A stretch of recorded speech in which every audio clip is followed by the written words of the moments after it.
Attention, cette émission est laissée à la discrétion de l'auditeur. Les propos et les opinions peuvent choquer. Oreilles sensibles s'abstenir. Richard Martineau. Un animateur pas comme les autres. Richard Martineau. Cube Radio. Bonjour, bon lundi. Wow, quel week-end. C'était absolument extraordinaire. Ça va revenir. Ça va être nuageux au cours des prochains jours, mais on annonce quand même beau et ensoleillé jeudi. Alors, merci d'écouter Cube Radio. Vous avez vu, le système de paix des fonctionnaires au Québec est déficient. On riait du système de paix Phoenix, qui a des problèmes à répétition depuis des années, mais c'est la même chose au provincial aussi. Et là, le problème, c'est parce que c'est du COBOL. COBOL ou COBOL?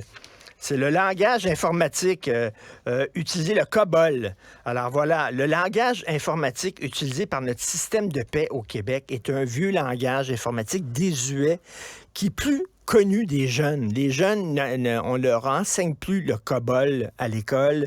Lorsqu'ils font des cours de codage, ils ne comprennent pas ce langage-là. Et là, on dit qu'il y a plein de problèmes. Même ajouter une virgule, c'est un enfer totalement. Donc, c'est comme si notre système de paix était géré par un Commodore 64. Hein? Tu sais, ton Commodore 64 est brisé, tu l'amènes chez le réparateur, ils vont dire, fous ça aux poubelles, il n'y a rien à faire. Là, il la remplace-le. Alors là, on dit, c'est ça que ça va prendre. Il va falloir avoir un système parallèle qu'on va monter, puis quand le système va être prêt, on va déménager toutes les informations. Mais là, c'est du COBOL, Christy, qu'on utilise, puis il n'y a personne. Les fonctionnaires, les jeunes fonctionnaires qui ont été embauchés par le ministère ne connaissent pas ça. Et là, il va y avoir une prime. Parce que c'est ça qu'on fait maintenant, là.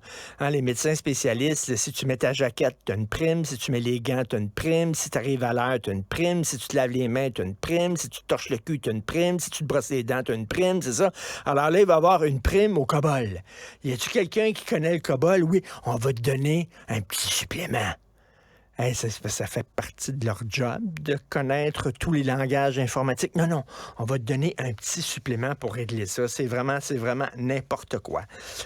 J'attire votre attention sur la chronique de mon amoureuse Sophie Durocher aujourd'hui sur les drag queens. Bibliothèque et Archives nationales du Québec. Parce que là, on dit, les drag queens, l'heure du conte dans les bibliothèques publiques. Non, faites-vous-en pas. Ils font pas du prosélytisme. Ils commencent pas à embrigader les enfants. J'entendais il y a 2 semaines au Monde à l'envers, l'émission TVA animée par Stéphane Bureau, il y avait un gérant de drag queen. Hein. J'étais à l'émission, il y avait un gérant de drag queen qui dit, écoutez, c'est des artistes, ils savent accommoder, modifier leur spectacle selon le public. C'est certain, quand ils sont dans des cabarets, ils font des jokes un peu plus salaces, etc. Quand ils sont devant des enfants, ils font autre chose. Tout ce qu'ils font, c'est lire des contes. Non. Bibliothèque et Archives nationales du Québec le dit noir sur blanc. Bibliothèque et Archives nationales du Québec est une institution inclusive qui sert tous les Québécois et les Québécoises. Et puis, on va continuer à offrir cette activité, c'est-à-dire l'heure des contes par des drag queens, qui promeut l'équité, la diversité et l'inclusion sociale. Et là, c'est écrit, nous sommes fiers d'avoir collaboré avec Barbada. Et elle dit, l'heure du conte, c'est une activité adaptée à l'âge de ses participants. Écoutez ça, les enfants peuvent y entendre des histoires axées sur l'amour, le bien-être, l'expression de soi, le respect des différences et la déconstruction des stéréotypes de genre, tout en s'amusant. Donc, ça fait partie de l'heure du conte animée par des drag queens, la déconstruction des stéréotypes de genre.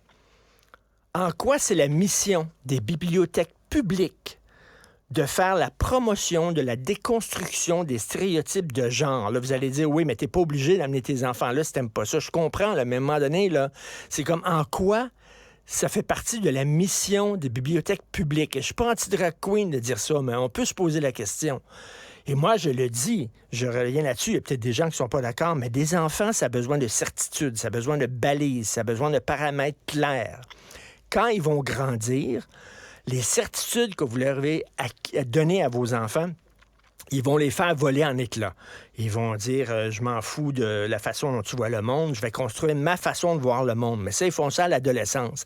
Quand ils sont jeunes, je suis pas sûr que dire à un jeune enfant de 7 ans, 6 ans, 5 ans. Ah, tu peux être un gars, tu peux être une fille, il n'y a aucun problème. Moi, je pense à les angoisses. Je pense qu'ils ont besoin de certitude. Ils ont besoin de dire, toi, t'es une fille, toi, t'es un gars. Puis plus tard, quand ils vont vieillir, ils vont dire, ah, finalement, non. Ils vont se poser des questions. Mais de leur dire, oui, tu peux être ce que tu veux, c'est super angoissant pour un enfant. C'est pas très bon. Donc, il faut les encadrer. Et là, de dire, ben oui, on va faire des drag queens à la bibliothèque publique, puis ils vont déconstruire le genre. Ils vont déconstruire les stéréotypes. Et comme dit Sophie à la fin de sa chronique, un homme déguisé en femme avec des ongles immenses, des faux cils, des faux seins, une robe à paillettes, puis des bijoux partout, ben c'est pas un stéréotype, ça? Je pense que oui. Si c'est vrai qu'on aime autant qu'on déteste,